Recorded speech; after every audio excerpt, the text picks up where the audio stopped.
পুরুষ যদি তাহাজ্জুদ গুজারা হয়, কপালে সিল মেরে ফেলে, আর এদিকে স্ত্রীর সাথে গালিগালাজ করে, সে কখনো আল্লাহর খাতায় ভালো মুসলমান হতে পারবে।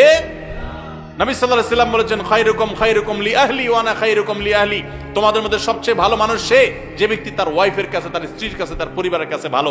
যার বউ বলে যে না, আমার সাহেব লোকটা আসলে ভালো মানুষ, সেই লোকটা আসলেই ভালো। বুঝতে পেরেছেন? আবার অনেক মহিলা যদি এটা শুনে বলে যে ঠিক আছে, আমি ভালো বললে তুমি আল্লাহর কাছে ভালো হবা চান্দু, তাহলে শাড়ি একটা পিছে দুইটা না দিলে তো আমি ভালো বলবো না।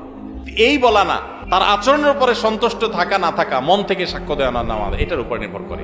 একইভাবে পুরুষরা অনেকে নির্যাতিত। তো এই অন্যায়গুলো যারা করেন, দাম্পত্য জীবনে স্বামী হোক আর স্ত্রী উভয়কে সহনশীল হতে হয়। সহনশীলতা ছাড়া দাম্পত্য জীবনে সুখ শান্তি কোনোদিনই সম্ভব না। এই জন্য ভাই, আল্লাহ তাআলা কোরআনে কারীমে পুরুষদেরকে বলেছেন, ওয়াশিরুহুন্না বিল মারুফ, তোমরা নারীদের সাথে সুন্দর আচরণ করো, সুন্দরভাবে তাদের সাথে দিনাতিপাত করো, জীবন কাটাও, অতিবাহিত করো। অসুন্দরভাবে কাটাবার সুযোগ নাই। অন্যায় করা, গালিগালাজ করা, মারধর করা, জুলুম করা, এগুলোর কোনো সুযোগ নাই, পুরুষদের জন্য হারাম।